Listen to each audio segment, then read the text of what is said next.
नमस्कार दोस्तों, स्वागत है आप सभी का SRL एकेडमी के यूट्यूब चैनल पर। दोस्तों, क्या आपको कभी चोट लगी है और चोट लगने के बाद में उस चोट वाली स्थान से खून बहा है? अब आप बोलोगे कि यह क्या क्वेश्चन हुआ। ऐसा कौन सा व्यक्ति है जिसको पूरे जीवन काल में कभी ना कभी चोट नहीं लगी हो, और चोट लगती है तो वहां से तो खून निकलता ही निकलता है। तो मैं बात यह कर रहा हूं कि जब उस चोट वाले स्थान से खून निकलता है तो क्या वो हमेशा ही बहता रहता है? तो इसका आंसर है नहीं। कुछ समय के बाद में वहां से वो खून निकलना अपने आप क्या हो जाता है, बंद हो जाता है। और इस प्रक्रिया को हम कहते हैं रक्त का थक्का बनना। इस प्रक्रिया के अंतर्गत चोट वाले स्थान से कुछ समय के बाद में रक्त होता है वो अपने आप ही निकलना बंद हो जाता है। आज के इस वीडियो के अंतर्गत हम इस रक्त के थक्का बनने की जो प्रोसेस होती है, जिसे हम रक्त का स्कंदन भी कहते हैं, उसके बारे में जानने वाले हैं। हम देखेंगे कि कैसे चोट लगने के बाद में वहां पर वो रक्त का थक्का बनता है, कैसे वो खून रुकता है। इसके साथ साथ में इसी वीडियो में हम ये भी देखने वाले हैं कि हमारे शरीर के अंदर जो रक्त बहता है, और जो रक्त बहता है जिन नलियों में बहता है, जिन वाहिकाओं में बहता है, वो कैसी कैसी होती हैं, उनके प्रकार कितने होते हैं। तो ये सब कुछ आज के इस वीडियो में रहने वाला है। इस कारण वीडियो को पूरा जरूर देखें, और यदि आप हमारे चैनल पर नए हैं तो चैनल को सब्सक्राइब भी जरूर करें, जिससे क्या होगा कि आपको ऐसे वीडियो हैं वो लगातार मिलते रहेंगे। साथ साथ में यदि आप सबको हमारा ये वीडियो अच्छा लगे तो वीडियो को लाइक और शेयर भी जरूर करें। अभी हमारे पीछे जो एक चित्र दिख रहा है, एक लड़की है, और शायद यहां की परिस्थिति के अनुसार देखते हुए लग रहा है कि कोई एक्सीडेंट हुआ है, और एक्सीडेंट से यहां पर इसके देखो एक चोट लगी, और चोट लगने से खून भी बहा है। तो यह उसी परिस्थिति को दर्शा रहा है। तो हम देखने वाले हैं रक्त का थक्का बनना, अर्थात रक्त का स्कंदन। तो आज का हमारा टॉपिक है रक्त का स्कंदन, जिसे हम क्या कहते हैं, ब्लड क्लोटिंग भी कहते हैं। क्या कहते हैं भाई? Blood clotting. अब देखो रक्त किस प्रकार से निकलता है। थोड़ा सा हम पहले रक्त के बारे में बात कर लेते हैं। हालांकि हमारा रक्त वाला जो टॉपिक है ये पूरा का पूरा क्या हो चुका है, कंप्लीट हो चुका है। लेकिन फिर भी एक थोड़ा सा देख लेते हैं कि हमारा जो रक्त होता है, इस रक्त के मुख्य रूप से दो भाग होते हैं। एक तो होता है इसका तरल भाग, और इस तरल भाग को कहा जाता है प्लाज्मा। क्या कहा जाता है? प्लाज्मा। और एक होता है हमारे संगठित पदार्थ। क्या होते हैं भाई? संगठित पदार्थ। और ये जो संगठित पदार्थ होते हैं, इसमें हमारी आती हैं कोशिकाएं। कौन आती हैं? कोशिकाएं। ये जो कोशिकाएं हैं ये तीन प्रकार की हैं मेनली। एक तो है आरबीसी, एक है डब्ल्यूबीसी, और एक है प्लेटलेट्स।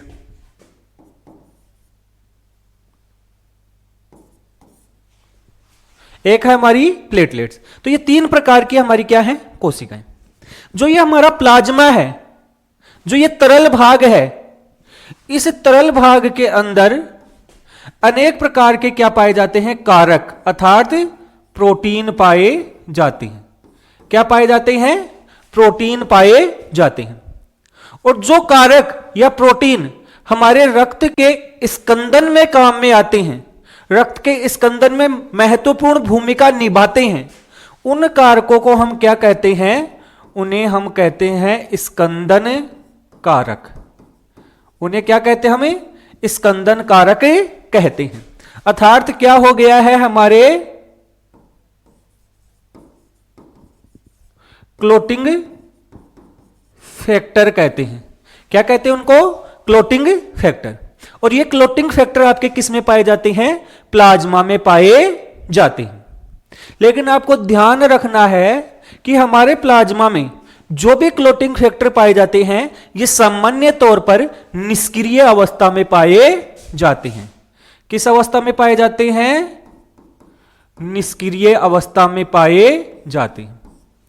यह आपको ध्यान रखना है। अब जब हमारे शरीर के अंदर रक्त बहता है, यह रक्त होता है कहां पाया जाता है? हमारे शरीर में। और शरीर के अंदर यह रक्त क्या होता रहता है? बहता रहता है। और बहता क्यों रहता है? क्योंकि भाई ये किस रूप में होता है? तरल रूप में होता है। तरल रूप में पाया जाता है।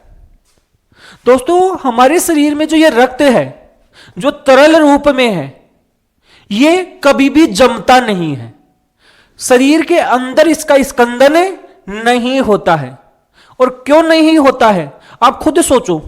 अगर ऐसा हो जाए कि हमारे शरीर के अंदर ये रक्त जमने लग जाए तो क्या होगा? शरीर में ये रक्त जम जाएगा। बहेगा कैसे? और बहेगा नहीं तो व्यक्ति की क्या हो जाएगी? मृत्यु हो जाएगी। इसका मतलब यह है कि हमारे शरीर में रक्त का तरल अवस्था में रहना क्या है? जरूरी है। और वहां पर रक्त का स्कंदन नहीं होना चाहिए। क्यों नहीं होता है? क्योंकि हमारे शरीर के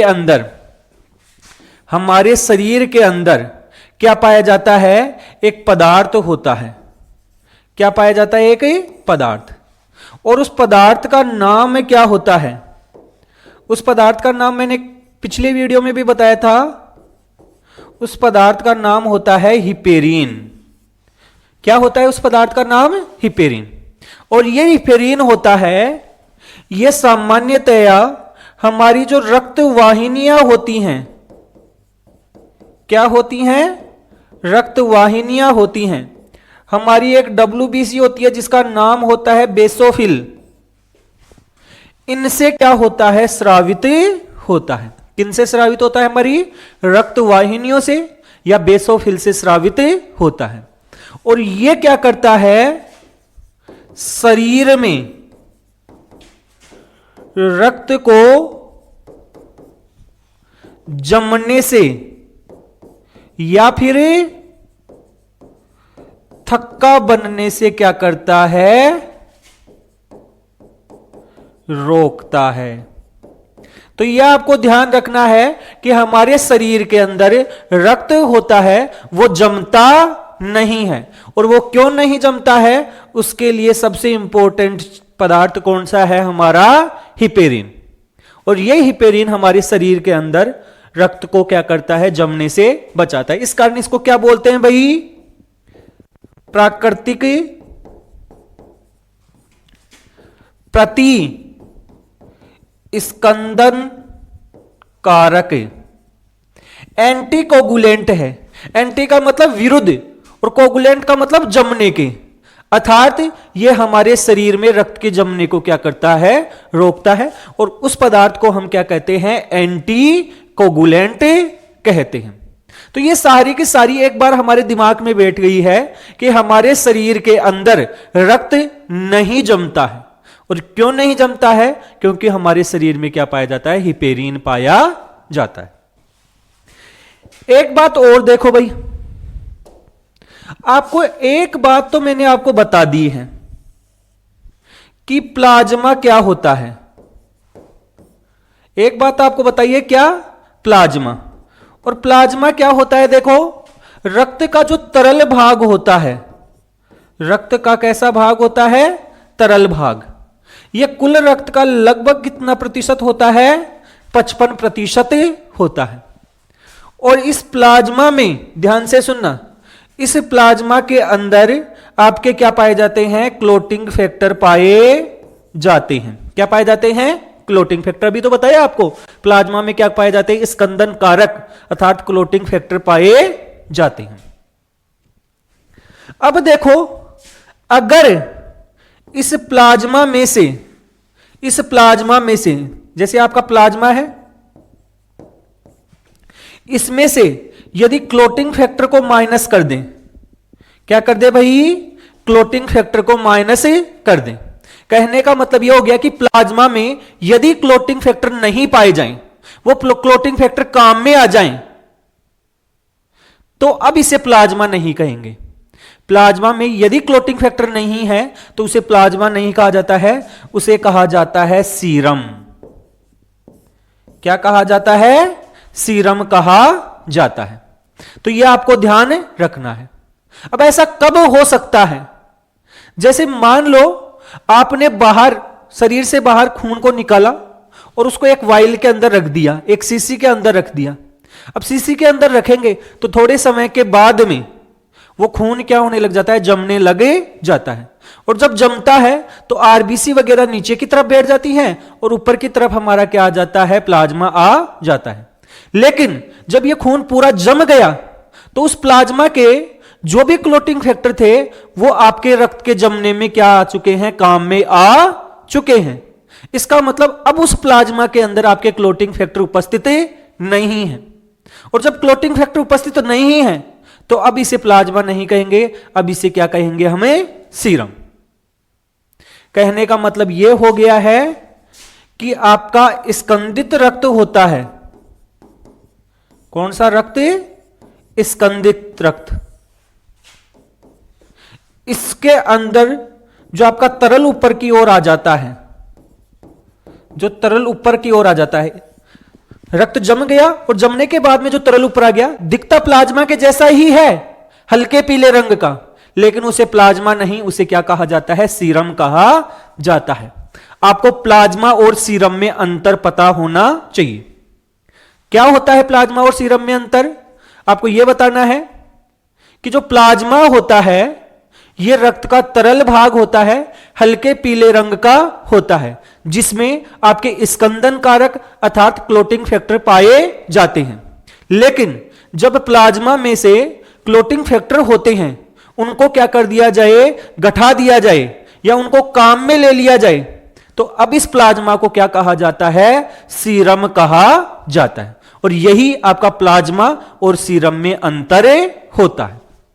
तो यह हमारा एक बेस बन गया। अब देखो, कहने का मतलब यह हो गया है कि हमारे रक्त के स्कंदन के लिए हमें किसकी जरूरत पड़ती है, स्कंदन कारक की जरूरत पड़ती है। किसकी जरूरत पड़ती है, स्कंदन कारक।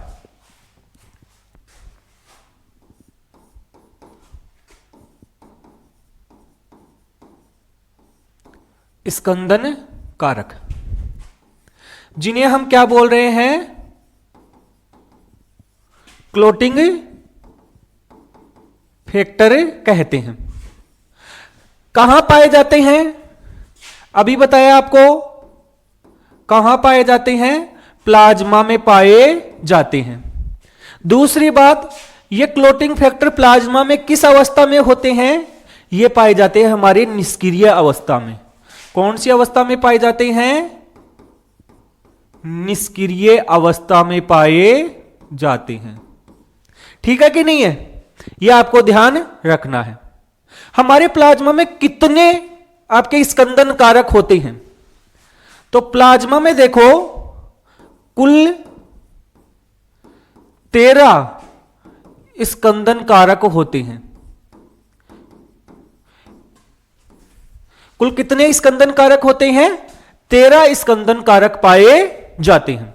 अब ये 13 स्कंदन कारक कौन कौन से होते हैं, देखो इनको दर्शाया जाता है किस रूप में, इनको लिखा जाता है जैसे first, second, third, fourth, fifth, sixth, 7, फिर आपका 8, फिर 9, 10, 11, 12 और 13। इस प्रकार से आपके 13 स्कंदन कारक होते हैं, ये पाए जाते हैं। और ये जो 13 स्कंदन कारक हैं, यही आपके किस में काम में आते हैं, ब्लड के क्लोटिंग में काम में आते हैं, कोगुलेशन के अंदर काम में आते हैं। अब क्या हमें ये 13 के 13 स्कंदन कारक याद रखने हैं? तो इसका आंसर है नहीं। हमें इनमें से कुछ मुख्य जो स्कंदन कारक हैं, क्लोटिंग फैक्टर हैं, उनको ध्यान रखना है। और वो कौन कौन से हैं? देखो, एक तो आपको याद रखना है कौन सा, एक तो याद रखना आपको फर्स्ट, और फर्स्ट कारक कौन सा होता है? वो होता है फिब्रिनोजन। कौन सा होता है भाई?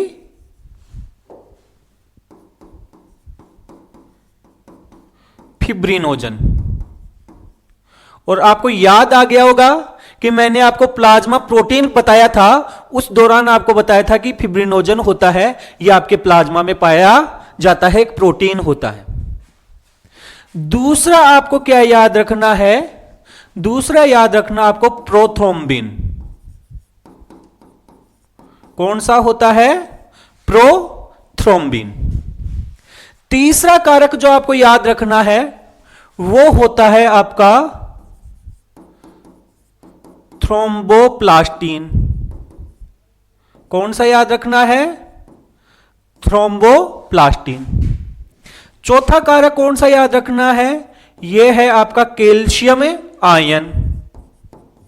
कैल्शियम नहीं भाई, कैल्शियम आयन। तो चार तो आपको ये कारक याद रखने हैं। कौन कौन से? फर्स्ट, सेकंड, थर्ड और फोर्थ। इसके अलावा आपको एक याद रखना है 8वें नंबर का कारक, और एक याद रखना है आपको 9वें नंबर का कारक। 8वें और 9वें नंबर का जो कारक होते हैं, ये आपके क्या करते हैं? ये आपके हीमोफीलिया के लिए उत्तरदायी होते हैं। हीमोफीलिया रोग हमने जब जेनेटिक्स पढ़ा था उस दौरान पढ़ा था। ये एक आनुवांशिक रोग है, और इस रोग में क्या होता है कि चोट लगने के बाद में जो पीड़ित व्यक्ति होता है उसका खून का थक्का नहीं बनता है, जिससे क्या होता है कि खून लगातार बहता रहता है, और खून लगातार बहेगा तो क्या होगा भाई? उस व्यक्ति की मृत्यु हो सकती है। कहने का मतलब, हीमोफीलिया के लिए जो उत्तरदायी कारक होते हैं वो आपके कौन से होते हैं? 8 और 9 नंबर का। जो 8 नंबर का होता है इसे हम क्या कहते हैं? हीमोफीलिया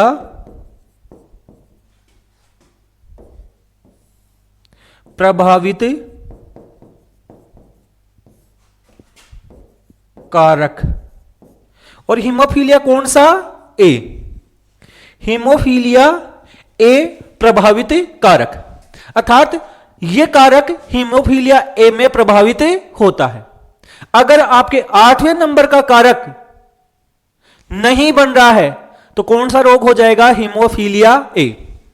और इसी प्रकार से 9वें नंबर का होता है, वो होता है आपका हीमोफीलिया बी प्रभावित कारक। तो हीमोफीलिया बी के लिए कौन सा होता है? 9वें नंबर का। तो टोटल मिलाकर ये 6 कारक आपको याद रखने ही रखने। 8वां और 9वां तो इस कारण याद रखना है क्योंकि ये आपका किसके लिए उत्तरदायी है? हीमोफीलिया के लिए। 8वां ए के लिए और 9वां बी के लिए। अर्थात हीमोफीलिया में कौन से कारक होते हैं वो नहीं बनते हैं? 8वां और 9वां कारक। बाकी ये 4 कारक आपको यहां पर याद रखने हैं। फर्स्ट पे आता है फिब्रिनोजन, सेकंड पे आता है प्रोथ्रोम्बिन, थर्ड पे आता है थ्रोम्बोप्लास्टिन, और फोर्थ पे आता है आपका कैल्शियम आयन। रक्त का थक्का बनाने के लिए कैल्शियम आयन जरूरी है ही है। बिना कैल्शियम आयन के रक्त का थक्का नहीं बने सकता है। ये जो स्कंदन कारक होते हैं, क्या होते हैं आपके? स्कंदन कारक। ये आपके बनते कहां पर हैं? सामान्य तौर पर लीवर में। कहां पर बनते हैं? लीवर। और लीवर फिर इनको कहां पर डाल देता है? आपके रक्त में। याद रखना है कि लीवर में जब ये कारक बनते हैं तो इनके लिए हमें विटामिन के क्या होता है? आवश्यक होता है। विटामिन के क्या होता है? आवश्यक होता है। किसके लिए? स्कंदन कारक के निर्माण के लिए। क्लोटिंग फैक्टर के निर्माण के लिए कौन सा विटामिन चाहिए होता है? विटामिन के। और इसी कारण अगर किसी व्यक्ति में विटामिन के की कमी हो जाती है तो रक्त का थक्का नहीं बनता है। क्या नहीं बनता है भाई? रक्त का थक्का नहीं बनता है। यह आपको ध्यान रखना है, क्योंकि अगर के नहीं होगा तो ये कारक ही नहीं बनेंगे, और ये कारक नहीं बनेंगे तो रक्त का थक्का कैसे बनेगा? तो ये सब कुछ आपको याद हो जाना चाहिए। इसके अलावा आपके थक्का बनाने में किसका रोल होता है? ये सारे स्कंदन कारक तो होते ही होते हैं। एक चीज आपको और याद रखनी है, कौन? प्लेटलेट्स। किसको याद रखना है? प्लेटलेट। और प्लेटलेट जब हमने पढ़ा था तब आपको बताया था कि प्लेटलेट होती है, ये आपका रक्त का थक्का बनाने के लिए क्या होती है? जरूरी होती है। तो ये सब कुछ आपको ध्यान रखना है। हमें सब कुछ पता चल गया है कि स्कंदन कारक अर्थात क्लोटिंग फैक्टर कौन कौन से होते हैं, कितने होते हैं, कहां पाए जाते हैं, कहां बनते हैं। ये सब कुछ जब अब आपने पढ़ लिया तो अब हम देखते हैं रक्त का थक्का बनने की प्रक्रिया।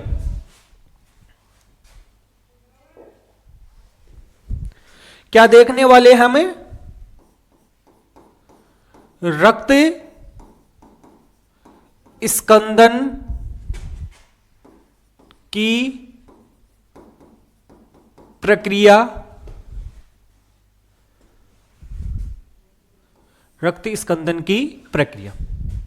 अब देखो, जो रक्त स्कंदन की प्रक्रिया होती है ये एक प्रकार की कैसी अभिक्रिया है? ये एक प्रकार की श्रृंखला अभिक्रिया है। कैसी अभिक्रिया है? श्रृंखला अभिक्रिया। श्रृंखला अभिक्रिया का क्या मतलब है कि यहां पर जो प्रोसेस होती हैं वो एक प्रोसेस जब कंप्लीट हो गई तो दूसरी होगी, अर्थात दूसरी प्रोसेस चालू करने के लिए पहली का होना क्या है? जरूरी। जब पहली कंप्लीट हो गई तो दूसरी होगी, दूसरी हो गई तो तीसरी, तीसरी होगी तो चौथी, चौथी हो गई तो पांचवी, अर्थात ऐसे स्टेप वाइज चलती है। इस कारण इसे बोलते हैं हमें श्रृंखला अभिक्रिया। और इस प्रभाव को हम बोलते हैं कैस्केडिंग प्रभाव। कौन सा प्रभाव कहते हैं भाई? कैस्केडिंग प्रभाव। ये एक के बाद एक चलती है ना, इन्हें कहा जाता है कैस्केडिंग प्रभाव। ये आपको ध्यान रखना है। कब प्रारंभ होगी? चोट लगने के बाद। भाई रक्त का स्कंदन शरीर के अंदर तो नहीं होगा। क्या शरीर के अंदर अपने आप ही रक्त का थक्का बनने लग जाता है? नहीं, ऐसा तो फिर हमारे शरीर को नुकसान हो जाएगा। तो रक्त का थक्का बनने के लिए पहले क्या होती है? जब चोट लगती है तभी थक्का बनता है। अब चोट लगती है तो क्या होता है? देखो, तो हम मान लेते हैं कि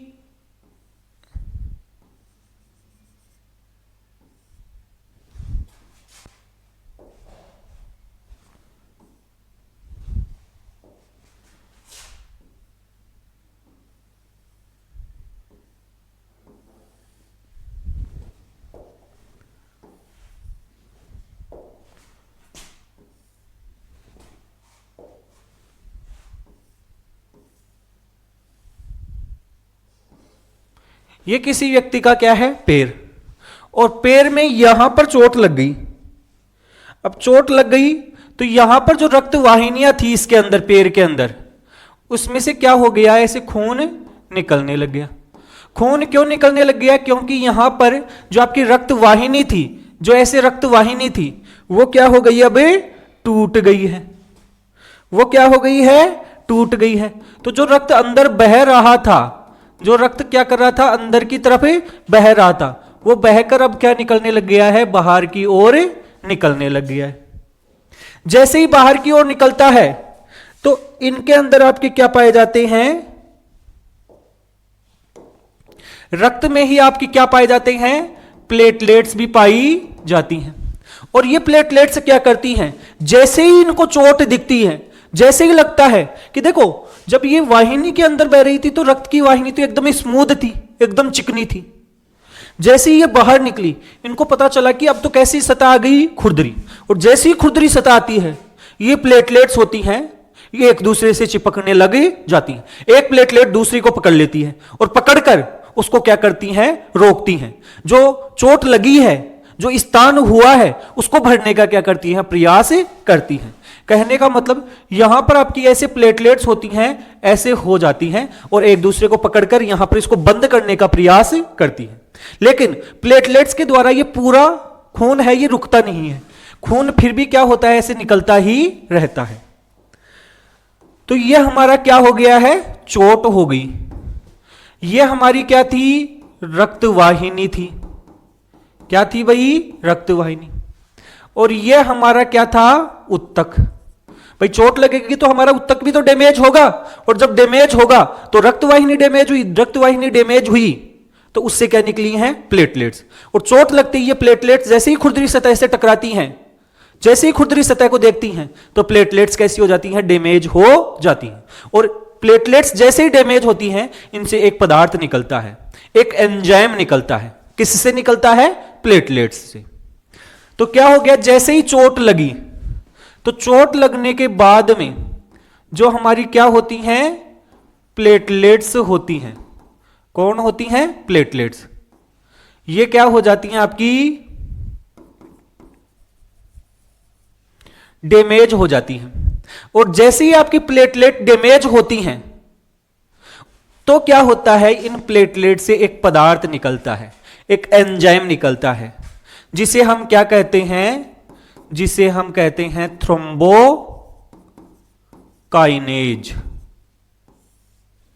कौन सा पदार्थ निकलता है, थ्रोम्बोकाइनेज नाम का एक पदार्थ निकलता है। किससे निकलता है, हमारी प्लेटलेट से, या जो डैमेज हो गई हैं उन प्लेटलेट से ये पदार्थ निकलता है। इसके अलावा जब चोट लगी है, तो आप मेरे को ये बताओ, चोट लगी तो आपके प्लेटलेट्स तो निकली ही निकली, आपका उत्तक भी क्षतिग्रस्त हुआ था कि नहीं हुआ था, तो उत्तक भी क्या हुआ था, डैमेज हुआ है। और जब आपका उत्तक डैमेज हुआ है, तो इस उत्तक से भी एक पदार्थ निकला है।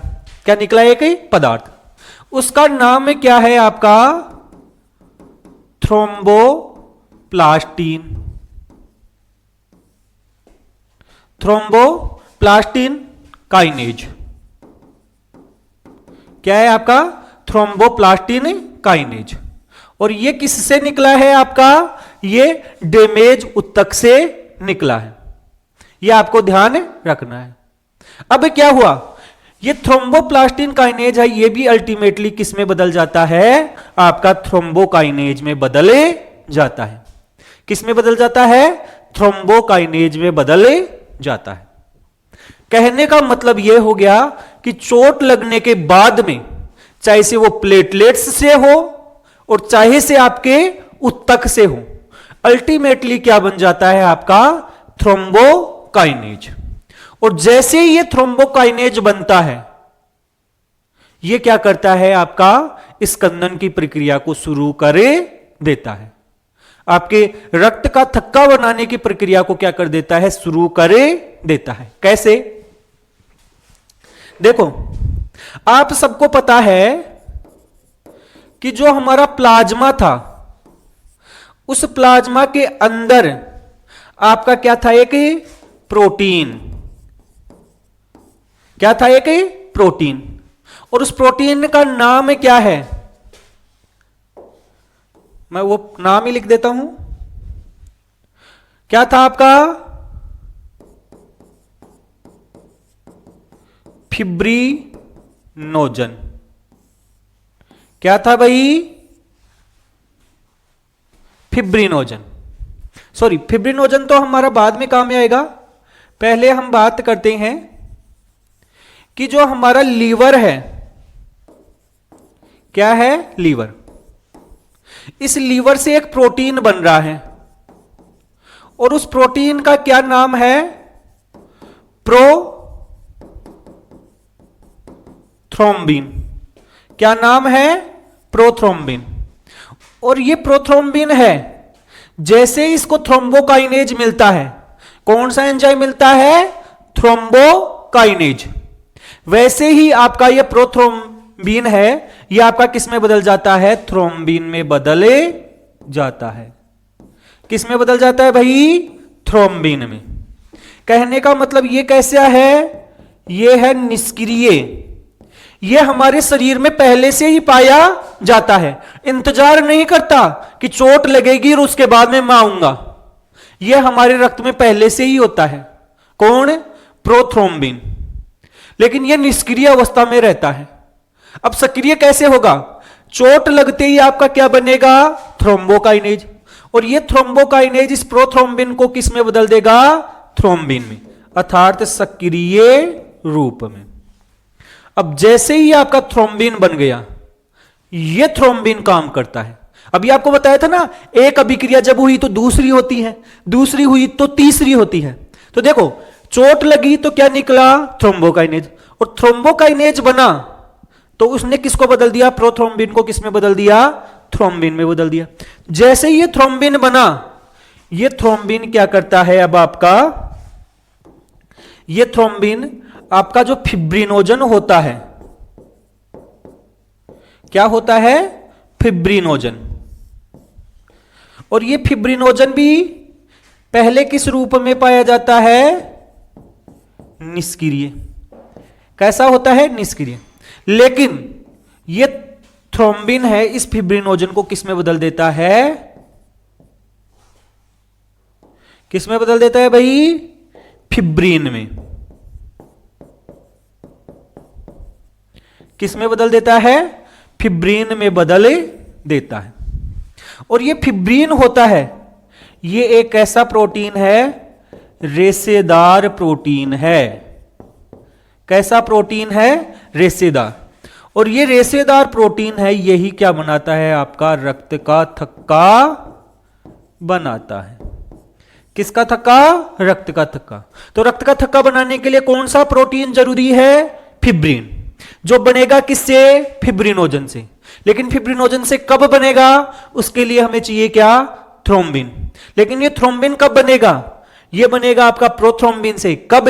जब आपका क्या होगा? थ्रोम्बोकाइनेज। कहने का मतलब आपको समझ में आ गया होगा कि अगर एक होगा तो दूसरा बनेगा, दूसरा होगा तो तीसरा बनेगा, तीसरा होगा तो चौथा बनेगा। यह प्रक्रिया को हम बोलते हैं श्रृंखला अभिक्रिया। अल्टीमेटली अंत में आपका क्या बन जाता है? ये फिब्रिन। और ये फिब्रिन होता है आपका कैसा प्रोटीन है? रेशेदार। अब ये रेशेदार प्रोटीन होता है ना, इन कोशिकाओं के बीच में ऐसे फिट हो जाता है। पहले तो जगह थी कि नहीं थी? पहले तो जगह थी प्लेटलेट्स के बीच में। अब ये क्या होता है? रेशेदार प्रोटीन होता है, वो आपका क्या होता है? ऐसे इसको एक तरीके से बंद कर लेता है, एक तरीके से ढक लेता है प्लेटलेट्स। और प्लेटलेट्स के चारों तरफ एकदम जो ये रेशेदार प्रोटीन थी, ये आ गया, एकदम से एक से जकड़ लिया। और जकड़ लिया तो इसी को हम क्या कहते हैं? इसी को हम कहते हैं थक्का। इसी को हम क्या कहते हैं? थक्का। और यह थक्का कौन सी स्थान पर बना है? चोट वाली स्थान पर बना है। ये सफेद रंग के आपको क्या दिख रहे हैं? ये दिख रहा है आपको फिब्रिन। क्या दिख रहा है भाई? फिब्रिन।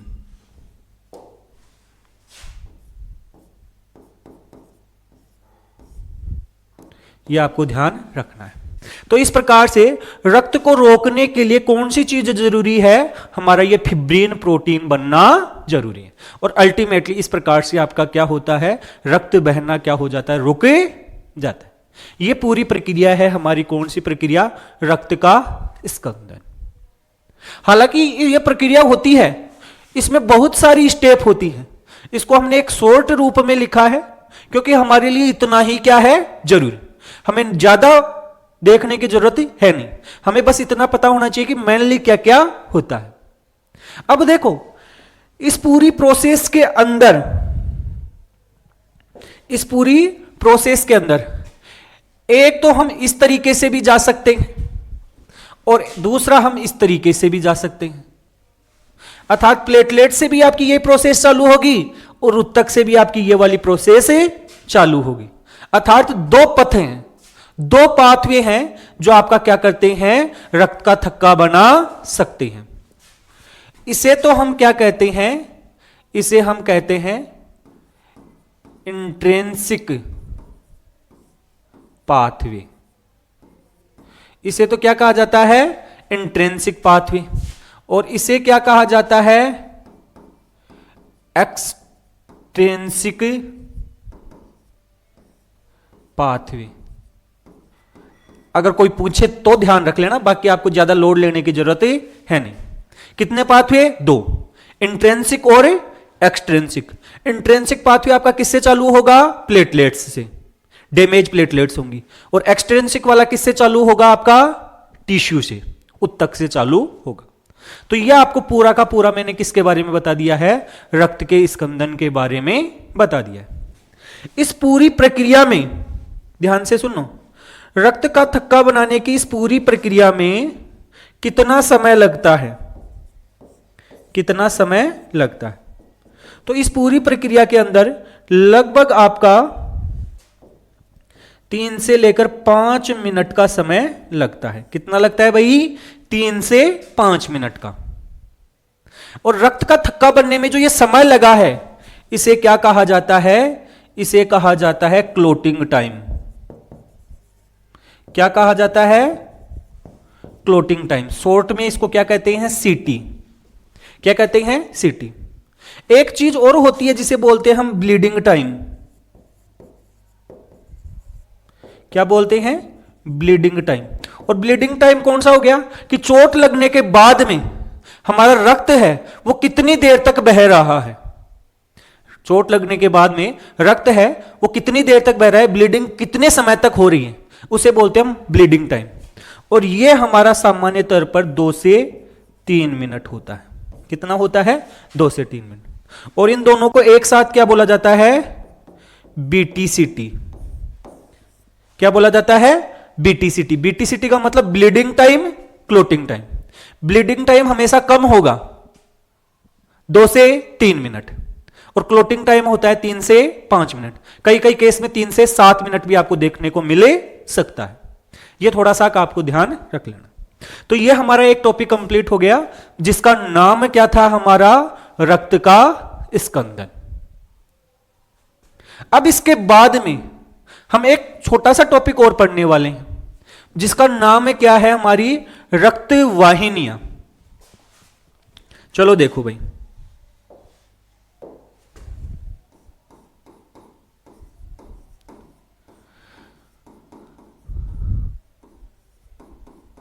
रक्त वाहिकाएं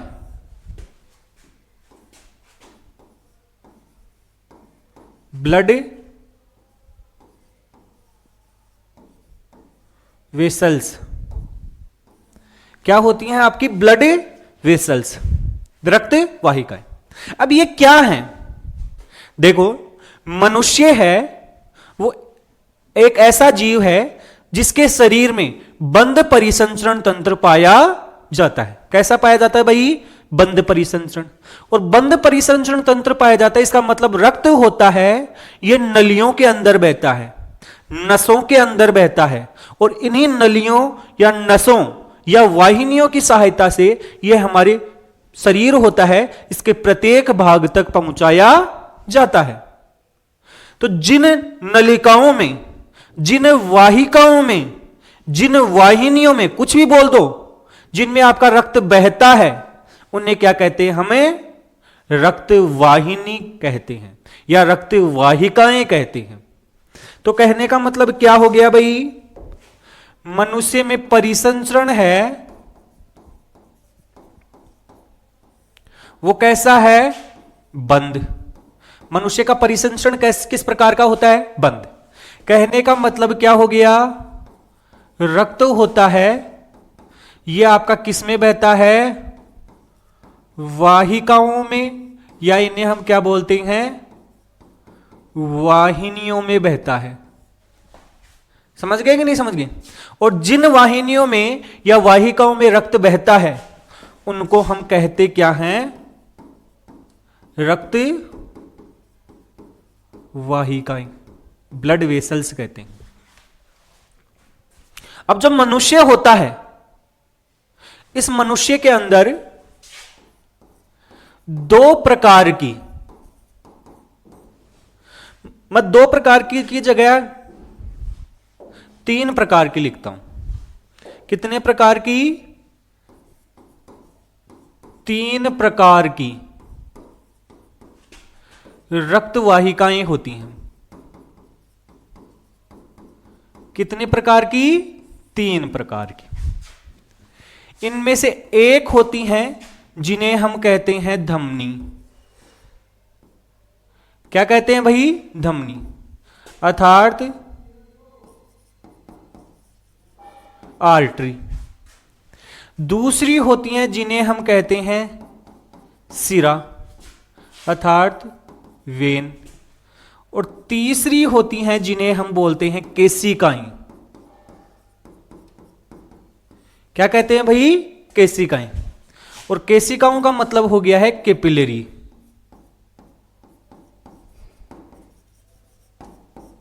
क्या हो गई हैं? कैपिलरी।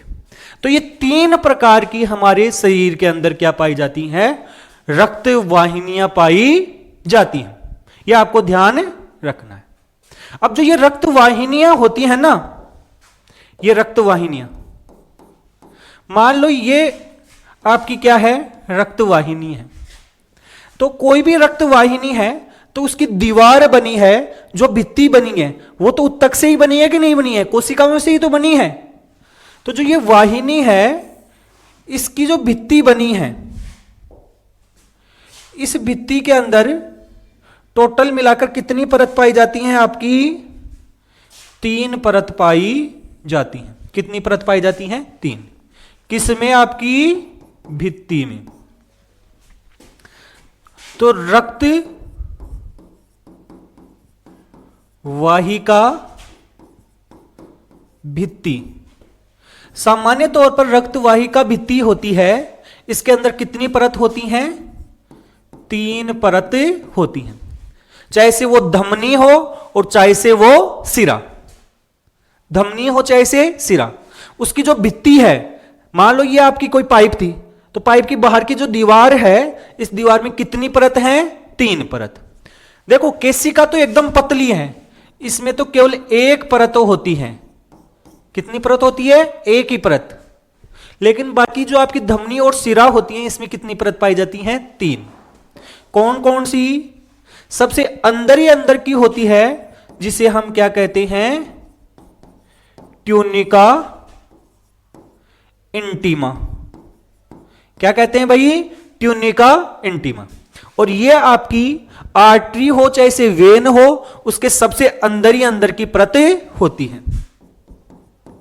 सबसे अंदर, ठीक है कि नहीं है? दूसरी होती है जिसे हम क्या बोलते हैं? Tunica media. मीडिया का मतलब बीच में, बीच में। और तीसरी जो होती है उसे हम क्या कहते हैं? ट्यूनिका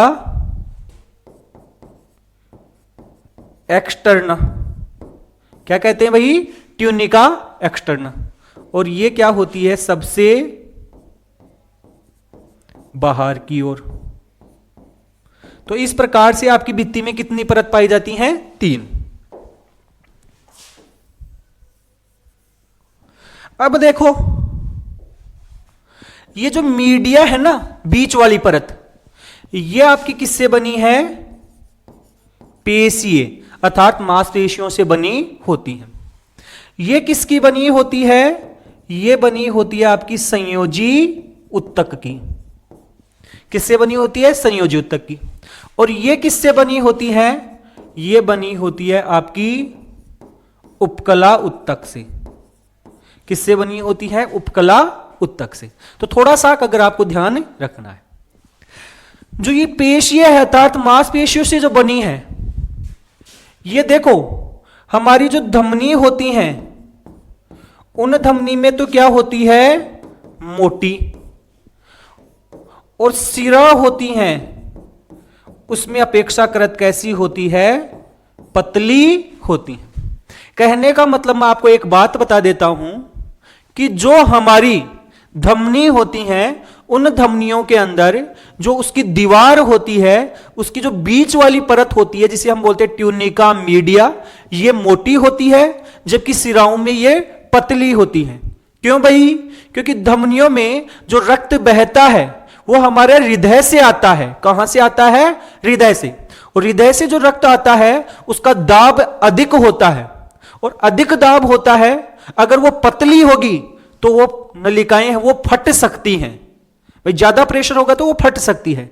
इस कारण धमनियों की भित्ति होती है वो अपेक्षाकृत मोटी होती है, और जो सिराएं होती हैं उनकी भित्ति होती है वो कैसी होती है? अपेक्षाकृत पतली होती है। ये आपको ध्यान रखना है।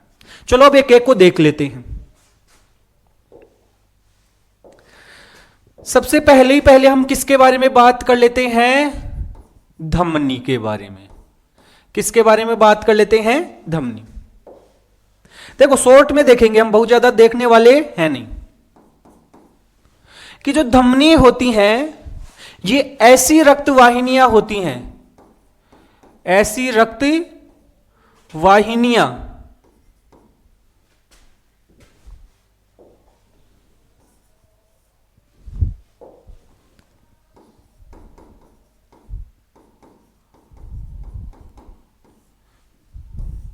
जिनमें आपका क्या होता है? शुद्ध रक्त बहता है। कैसा रक्त बहता है? शुद्ध रक्त। अब आप बोलोगे कि रक्त शुद्ध और अशुद्ध होता है क्या? अशुद्ध रक्त हमारे काम का नहीं है क्या? अरे शुद्ध और अशुद्ध का मतलब हो गया है ऑक्सीजनित रक्त। कैसा रक्त बहता है हमारा? ऑक्सीजनित रक्त बहता है।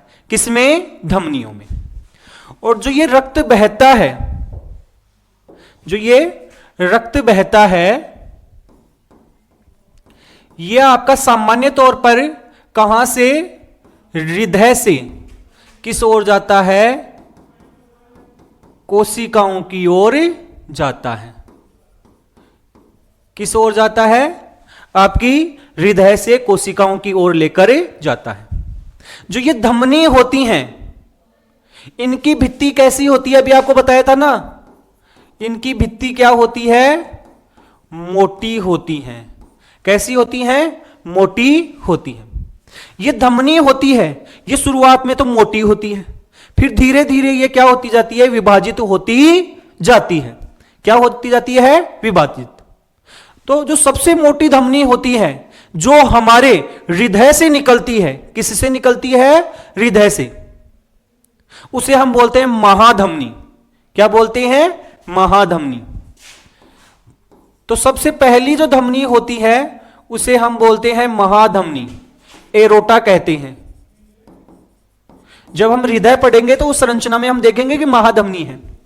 महाधमनी से आपकी पतली शाखाएं बनती हैं, उसे बोलते हैं धमनी।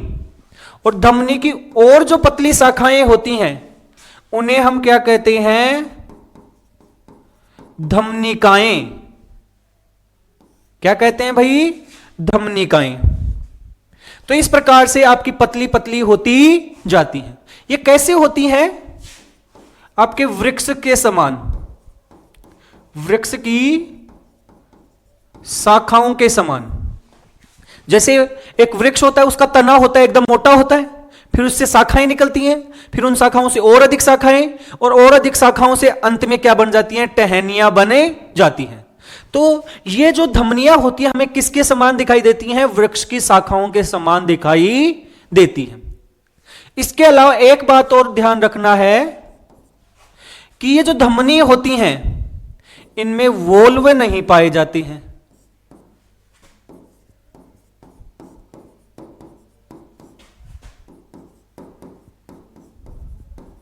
क्या नहीं पाए जाते हैं? वोल्व।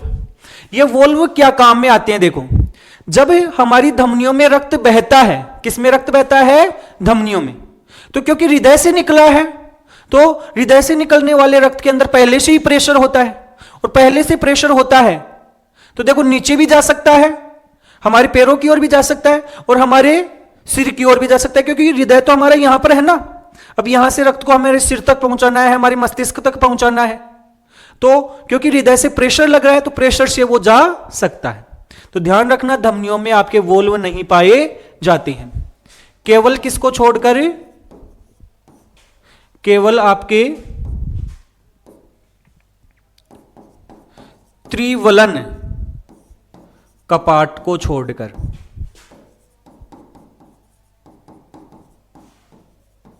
जो हमारी महाधमनी होती है, उस महाधमनी के शुरुआत में जहां हृदय होता है वहां पर एक वोल्व जरूर पाया जाता है, उसके अलावा कोई वोल्व नहीं पाया जाता है। यह आपको ध्यान रखना है। बाकी मैंने आपको बताया क्या, इनमें कैसा रक्त बहता है? ऑक्सीजन वाला। कैसा रक्त बहता है? ऑक्सीजन वाला। लेकिन इसका एक अपवाद आपको ध्यान रखना है भाई। क्या ध्यान रखना है? अपवाद। धमनियों में सामान्य तौर पर ऑक्सीजन युक्त रक्त बहता है, लेकिन जो हमारी फुफ्फुसीय धमनी होती हैं, कौन सी धमनी होती है? फुफ्फुसीय धमनी। इस धमनी में आपका कैसा रक्त बहता है? विऑक्सीजनित रक्त बहता है। कैसा रक्त बहता है? विऑक्सीजनित। ये आपको याद रखना है, यह आप इंपॉर्टेंट ध्यान रख लेना भाई। ठीक है कि नहीं है? कि जो फुफ्फुसीय धमनी होती है, जो पल्मोनरी आर्टरी होती है, इसमें आपका विऑक्सीजनित रक्त बहता है। और ये होती है ना, ये जो धमनियां होती हैं, इनका रक्त होता है, ये हमारा कैसा होता है? चमकीला लाल होता है। भाई रक्त होता तो लाल ही है, सबका ही लाल होता है, लेकिन ये थोड़ा सा रेड दिखाई देता है, थोड़ा ब्राइट दिखाई देता है। किसके कारण? ऑक्सीजन के कारण। तो ये चमकीला लाल होता है। और इस कारण से धमनियां होती हैं, धमनियां होती हैं लाल दिखाई देती हैं। कैसी दिखाई देती हैं? लाल।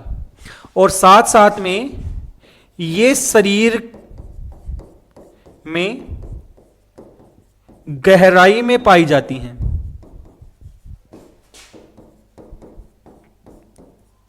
कहां पाई जाती हैं? गहराई में। जो आपको ऊपर की तरफ ये नसें दिखती है ना, ये आपकी आर्टरी नहीं होती हैं। जो ऊपर की तरफ होती हैं वो सामान्य तौर पर क्या होती हैं? वेन।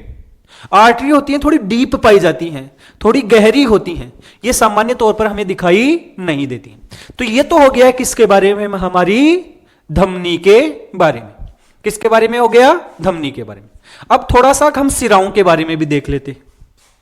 किसके बारे में देख लेते हैं? सिरा। फटाफट इसको कंप्लीट करते हैं हम। सिरा, जिसे हम क्या बोल रहे थे? वेन। देखो क्या क्या चीज ध्यान रखनी है। अब इसमें ज्यादा देखने की जरूरत नहीं है, जस्ट उसका उल्टा करते करते जाओ। सामान्य तौर पर होता है, इनमें कैसा रक्त बहता है? अशुद्ध रक्त बहता है। कैसा रक्त बहता है? अशुद्ध, अर्थात विऑक्सीजनित। कैसा रक्त बहता है भाई? विऑक्सीजनित। लेकिन इसका भी एक अपवाद है, और वो अपवाद कौन सा है? आपका फुफ्फुसीय सिरा। अपवाद याद रखना भाई। और वो कौन सा है? आपका फुफ्फुसीय सिरा। इसमें कैसा रक्त बहता है? ऑक्सीजनित रक्त बहता है। दूसरा क्या ध्यान रखना है? रक्त को आपके कोशिकाओं से किस ओर लेकर आती हैं? हृदय की ओर लेकर आती हैं। हृदय की ओर लेकर आती हैं। अब देखो, जब ये हृदय की ओर लाती हैं तो सबसे नीचे जहां से ये प्रारंभ होती है वहां पर एकदम पतली पतली सिरा पाई जाती हैं। क्या पाई जाती हैं? पतली पतली सिरा। और उन पतली सिराओं को हम क्या कहते हैं? सिरिकाएं। क्या कहते हैं? सिरिकाएं। फिर ये सिरिकाएं होती हैं थोड़ी और मोटी हो जाती हैं। भाई जब बहुत सारी सिरिकाएं आपस में मिलती हैं तो उनसे थोड़ी मोटी सिरा बनती है, अर्थात क्या बन गई है? सिरा। फिर ये सिरा होती है, ये और मोटी आपकी क्या बना लेती है? सिरा बना लेती है, जिसे हम क्या कहते हैं? महाशिरा। क्या कहती हैं? महाशिरा। और ये महाशिरा अल्टीमेटली कहां पहुंच जाती हैं? हमारी हृदय में पहुंच जाती है। ये जो महाशिरा होती है ना, ये मुख्य रूप से दो होती हैं। कितनी महाशिरा होती हैं? दो। एक महाशिरा तो हमारे ऊपर वाला जो हिस्सा है ना, वहां से रक्त को लेकर आती हैं। जो ऊपर से आती हैं उसे हम क्या कहते हैं? Superior vena cava. Vena cava का मतलब हो गया है महाशिरा। और एक होती है इंफीरियर वेना केवा। और ये इंफीरियर वेना केवा होती है, ये हमारे पैरों से नीचे वाला जो सारा हिस्सा होता है वहां से रक्त को लेकर आती है। तो अल्टीमेटली दो वेना केवा आती हैं और वो किसके अंदर खुलती हैं? हमारे दाएं आलिंद में, हृदय के अंदर, दाएं आलिंद के अंदर खुलती। अब देखो, अगर ये पहले पतली पतली थी, फिर आपकी क्या बन गई? उससे बड़ी बनी, फिर वो और बड़ी बनी, और अल्टीमेटली हृदय में। ये जस्ट ऐसा दिखाई देता है जैसे शुरुआत में छोटी छोटी नदियां हैं, और वो छोटी छोटी नदियां हैं आपस में मिलकर एक बड़ी नदी का निर्माण करती हैं। फिर वो बड़ी नदी और बड़ी नदी में जाती है, और वो बड़ी नदी फिर और बड़ी नदी में, और अल्टीमेटली वो समुद्र के अंदर चली जाती है। ऐसा ही तो है। तो ये किसके समान दिखाई देता है? ये हमारा नदियों के समान। किस समान दिखाई देता है? नदियों के समान दिखाई देता है। इसके अलावा भित्ति होती है, वो कैसी होती है? पतली होती है। अभी आपको बता दिया, क्योंकि इनमें अब जब कोशिकाओं से रक्त को इकट्ठा कर रहे हैं तो कोशिकाओं के अंदर कोई पंप तो नहीं है, कोई हृदय तो नहीं है। तो यहां से जो रक्त आ रहा है तो कम दाब के साथ आता है, इस कारण इनकी भित्ति होती है वो कैसी होती है? पतली। इनके अंदर क्या पाए जाते हैं? वोल्व पाए जाते हैं। यह आपको ध्यान रखना है। क्या होते हैं? वोल्व पाए जाते हैं। कैसे भाई? जैसे मान लो यह आपकी पैर वाली थी, भाई ऊपर से तो आ जाएगा, ऊपर से तो अब यहां से हमारे मस्तिष्क से वापस रक्त हृदय में आएगा तो वो तो आ जाएगा, क्योंकि ये कैसा है आपका कि गुरुत्वाकर्षण के जैसे ही नीचे की ओर आ गया। लेकिन आप सोचो कि नीचे से ये रक्त ऊपर की ओर क्यों आ रहा है? कि वापस नीचे की ओर नहीं जा सकता, तो इसको कैसे बचेगा? तो मान लो ये हमारा पैर था, और ये इस पैर के अंदर क्या है? एक सिरा है। अब रक्त इस तरफ आ रहा है, किस तरफ? नीचे से किस ओर आ रहा है? ऊपर की ओर। तो अब ये तो वापस नीचे की ओर जा सकता है। तो इसको रोकने के लिए क्या होता है? इनके अंदर आपके क्या पाए जाते हैं?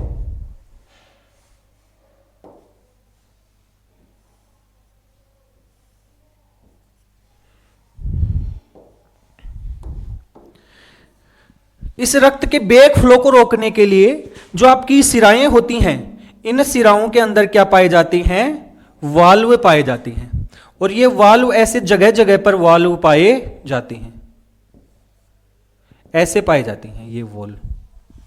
अब देखो, रक्त होगा वो आपका नीचे से किस ओर आ रहा है? ऊपर की ओर। ऊपर से यहां आया तो यहां आ गया। अब देखो, ये वाल्व केवल नीचे से किस ओर खुलेगा? ऊपर की ओर। नीचे से किस ओर खुलेगा? ऊपर। मतलब इस तरफ ही खुल सकता है, उल्टा नहीं खुल सकता। तो रक्त जो एक बार यहां पर आ गया, यहां पर जो रक्त आ गया, अब वो वापस नीचे नहीं जा सकता। ऐसे ही ये ऊपर की ओर जाएगा, यहां पर आ जाएगा, अब वापस नीचे नहीं जा सकता। तो इस प्रकार से ये वाल्व होते हैं, ये क्या करते हैं? रक्त के विपरीत प्रवाह को क्या करते हैं? रोकते हैं। रक्त के विपरीत दिशा में प्रवाह को क्या करते हैं? रोकते हैं। यह आपको ध्यान रखना है। बाकी एक चीज और ध्यान रख लो कि ये शरीर में त्वचा के नीचे की ओर होती हैं और नीले रंग, सामान्य तौर पर, बहुत ज्यादा नीला नहीं, थोड़ा सा अंतर होता है, नीले रंग की दिखाई देती है। और इनका रक्त भी थोड़ा सा कम लाल होता है। धमनियों में जो रक्त होता है वो कैसा होता है? चमकीला लाल, और इसका रक्त होता है थोड़ा सा कम लाल होता है। तो ये हो गया किसके बारे में? सिराओं के बारे में। और एक छोटी सी वो केसिका और देख लो भाई।